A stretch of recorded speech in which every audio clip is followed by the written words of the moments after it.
Wesh les gars, c'est Slim et t'as 5 secondes pour trouver le personnage avec ses dessins dans Dragon Ball à partir de maintenant.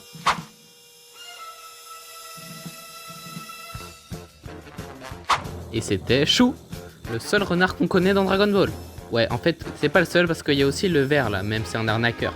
D'ailleurs, je lui ai fait une vidéo de sa carte Nîmes et je parle bien de Chou, donc n'hésite pas à la voir. Si tu l'as trouvé, tu peux t'abonner dès maintenant et si tu l'as pas trouvé, bah... Sire, I have obedience school today.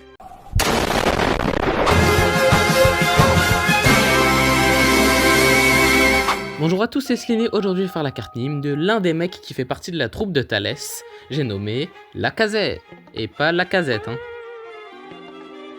Et maintenant je peux enfin vous dire que j'ai fait toutes les cartes Nîmes de l'arc Saiyan de Dragon Ball Z. Et bah maintenant je vais faire ceux des films qui sont généralement pas canon mais pas grave, tu connais, nous on veut toucher à tout. Mais quand même pas tous les films parce que c'est vrai que ça va être relou de faire des films pas trop intéressants et en fait que les meilleurs quoi.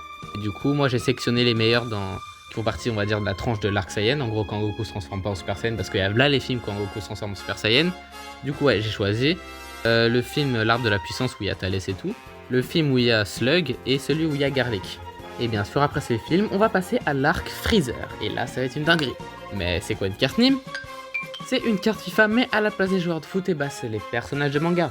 Et je les évalue sur 1000 en fonction de ces critères qui sont la technique, la vitesse, la force, l'intelligence, les atouts en mode, les capacités et la personnalité.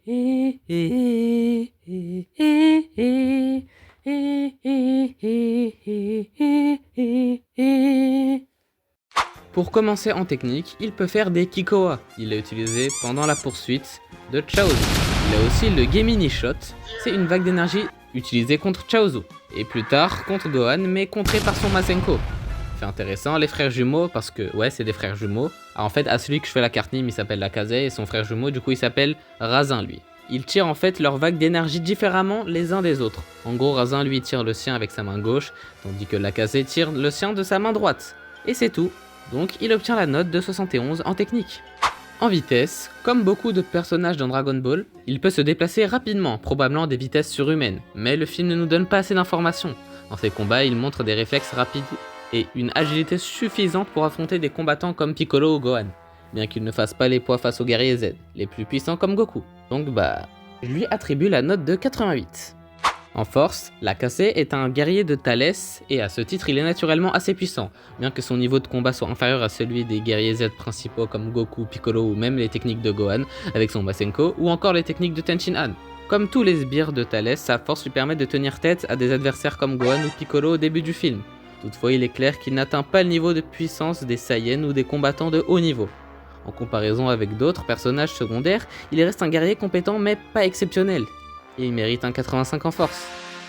En intelligence, Lacazette ne fait pas particulièrement preuve d'une intelligence stratégique ou tactique hors du commun. Comme beaucoup des sbires de Thalès, il obéit aux ordres sans poser de questions et semble davantage se reposer sur sa force brute et ses capacités spéciales pour accomplir ses missions. Son rôle dans le film est de subordonner loyal à Thalès, plutôt que d'être un cerveau derrière les opérations. Mais il est quand même intelligent car, avec son frère jumeau, il a construit le vaisseau dans lequel se déplace Thalès et sa troupe, donc un 67 lui est attribué. Après l'intelligence, c'est au tour des atouts. Il possède le Kikoa, il a le Gemini Shot, il est rapide, fort, il est un peu intelligent et il possède le scooter. Pour plus de détails, allez voir la vidéo de Nappa. Et avec son frère jumeau, Razin, ils ont construit le vaisseau spatial principal de la troupe de Thalès. Elle contient de minuscules vaisseaux qui marchent comme des araignées et sont utilisés pour examiner une planète avant que le vaisseau spatial n'atterrisse dessus. Et du coup, il a la note de 82 en atout. Et pour finir cette carte Nîmes, je vais terminer avec sa personnalité. Lacazette a une personnalité plutôt simple et loyale envers Thalès. Comme beaucoup de sbires dans l'univers de Dragon Ball, il montre une certaine arrogance face aux guerriers Z au début, pensant qu'il pourra les battre facilement. Cependant, cette arrogance est rapidement dissipée lorsqu'il est vaincu. Sa personnalité est assez peu développée dans le film, se limitant à celle d'un combattant secondaire qui suit les ordres de son chef, sans vraiment remettre en question les motivations ou les conséquences de leurs actions. Comme il suit Thalès aveuglément et prend la note de 50. Au moins il respecte ses coéquipiers les gars. Pour finir cette vidéo, voici la carte Nîmes de Lacazette du film Dragon Ball Z, l'arbre de la puissance.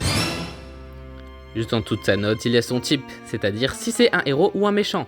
Donc ici c'est un méchant qui a un frère jumeau. Tout en bas à gauche il y a sa nationalité qui est les Benes, je crois que ça se dit comme ça. Ce sont une race d'extraterrestres intelligents, humanoïdes, que j'ai représenté avec la tête d'un des deux jumeaux.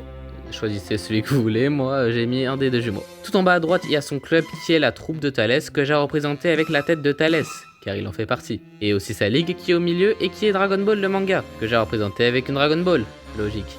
Et encore au-dessus il y a ses caractéristiques. Tech pour technique, vide pour vitesse, force pour force, INT pour intelligence, Atto pour tous les capacités et PER pour la personnalité. Et il est en or rare avec une note de 82 de général. Ah bah là on chute d'un coup, on passe de la superbe note de Goku Kaioken à ça. Et c'est quoi le problème? Bah c'est que tu pues la merde frère. Ouais, T'as une gueule bien vilaine frère, tellement t'es moche. Tu pourrais faire fuir un ennemi sans le combattre. En plus t'es bien petit. La première fois que je t'ai vu, bah je t'ai pas vu frère. Ouais, là, je mesure 1m20, Et pour c'est couronner le très tout, grand dans mon tu fusionnes espèce. avec ton ref, mais tu ne deviens même pas plus fort. Non mais frère, ne fusionnez pas là, carrément vous êtes moins dangereux comme Eh, ça les vas-y, gars. on verra nous deux avec ta vie. Vas-y, casse-toi ta big tête là. Bon, il manque pas quelque chose? Ah ouais, c'est vrai. Parce que la rareté des cartes dépend des niveaux des notes. Admirez ce chef-d'œuvre. Bon, bah du coup c'est la fin de la vidéo, lâche un petit like pour me soutenir et abonne-toi si t'es d'accord avec moi pour les notations de cette carte. Et partage pour que la famille s'agrandisse. Dites-moi en commentaire si vous aimeriez fusionner avec votre œuf ou votre sœur. Mais je pense que c'est un peu plus chelou dit comme ça, à part si c'est deux sœurs. Ouais non mais bref. En vrai moi si je fusionne avec mon frère, parce que oui j'ai un grand ref, on serait le GOAT. Un footeux plus mon intelligence et mon analyse égale GOAT. Même si les gars je suis chaud au foot hein. Donc on se retrouve pour une prochaine vidéo. Bye. あのガキは一体どうなったんだ